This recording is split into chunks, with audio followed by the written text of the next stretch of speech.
What's up guys, Leon Baisden here. I know, it's been a while. I had a lot of things going on. I recently purchased a new house that needed fixing. There's a lot of stuff that was going on behind the scenes. But finally, I got everything sorted. And today I would like to show you guys an overview of my new office setup and my tools that I use for 3D graphics and motion design. These are tools I use on a day-to-day basis, and you can see how my whole setup is compromised. As usual, please like and subscribe, and links for any of these products will be in the description below. So let's get started. So the main computer that I use every day would be this custom-built Hackintosh. Currently, it's the GPU in there is an AMD Radeon 6800 XT with the CPU being an Intel 10850K 10-core processor. All of that is then stacked in a Lian Li Q58 mini ITX case. I chose this because it's lower power for my day-to-day use. I don't need that extra horsepower every time. To view the work I do, I use the Dell 4320Q 4K monitor. I like it because of the large real estate, and I chose it over a dual display because it offers less distraction and I'm able to just focus exactly on the task at hand. I know that's a personal choice, but for me, having one single monitor in front of me works way better. So next we have the Aziel USB mechanical keyboard. It's a keyboard especially made for the Mac.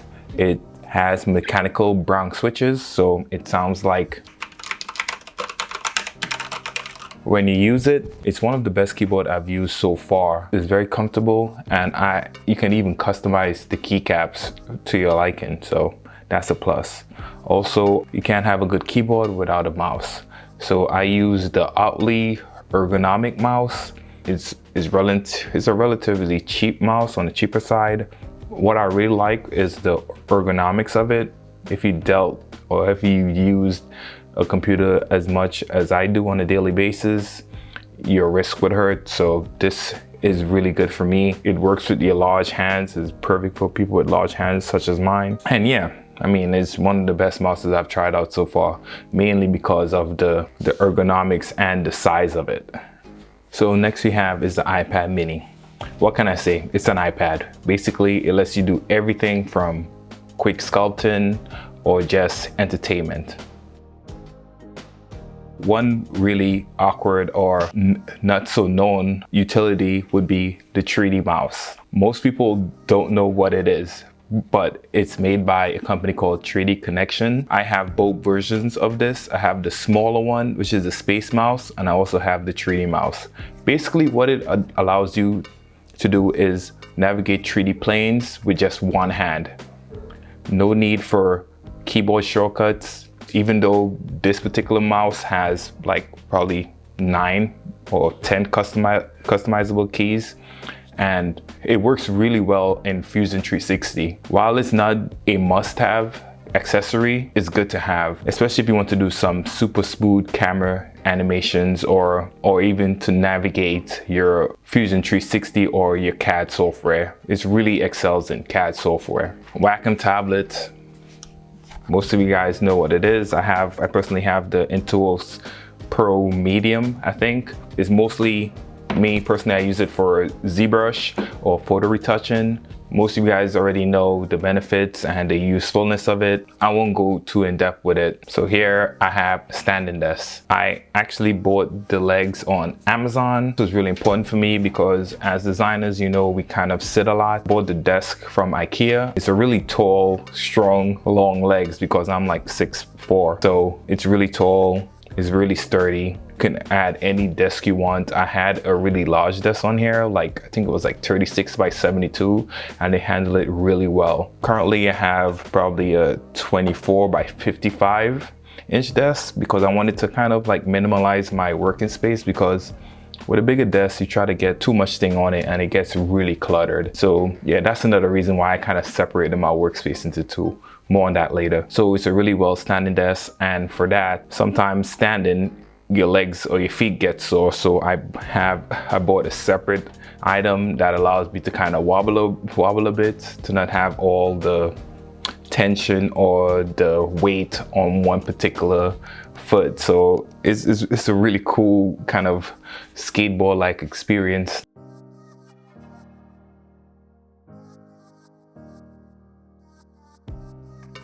So now on to the gaming PC. I like to call it a gaming PC, but it's not a gaming PC. Recently, it's been used as a secondary render node. So I do my rendering on it majority of the time.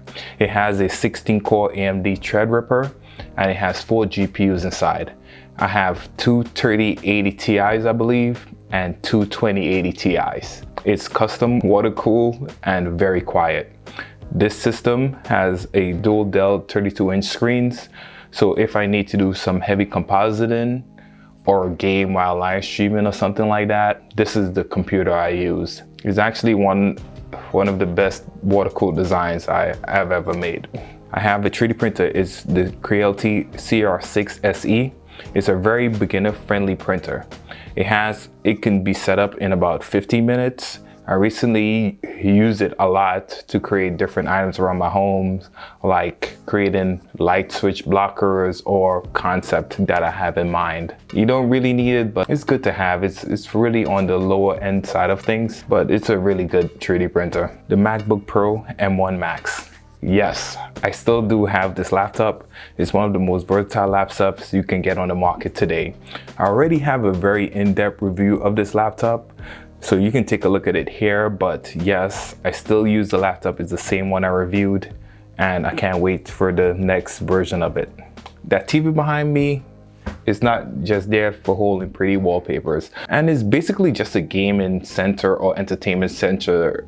In between renders, I just sit down and I just kind of play. I have this kind of arcade game system there also that I play a lot of Street Fighter. I'm a Street Fighter junkie, especially the older versions.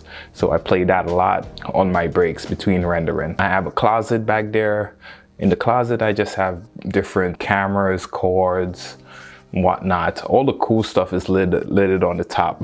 I also have a server. It's a 2010 Mac Pro with tons of storage inside to keep my backups safe. Or if I need to grab a file from the outside, I can always grab an archive of it. All right, now for my main computer. It was one of the most difficult machines I have to build in a long time, probably ever. From sourcing the items during the pandemic to actually building it. It's a monstrous 32-core AMD Threadripper CPU. It has 4 GPUs, which are two 3090s. Both are NVLink for 4 gigabytes of VRAM and two 3080s. At the time, it was difficult to get 4 of the same GPUs. It is also powered by 2 PSUs, pulling 2400 watts total.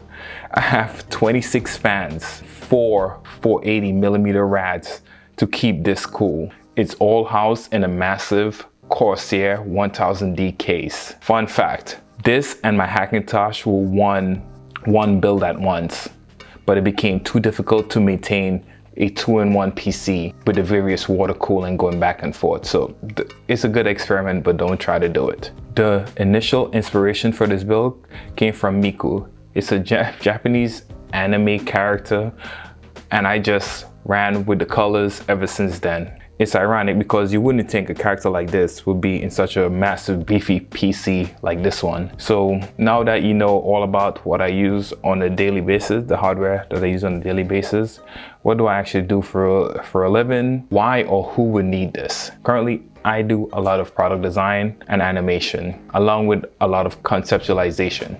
When you work in this field, you know that the turnaround times are pretty tight. So it's always best to have a fast PC around, or even 2, just in case one goes down. Everyone's situation is unique in this case, and this is what works best for me. So as always, I'm glad to have you here, and stay tuned for the next video. See you guys on the next one.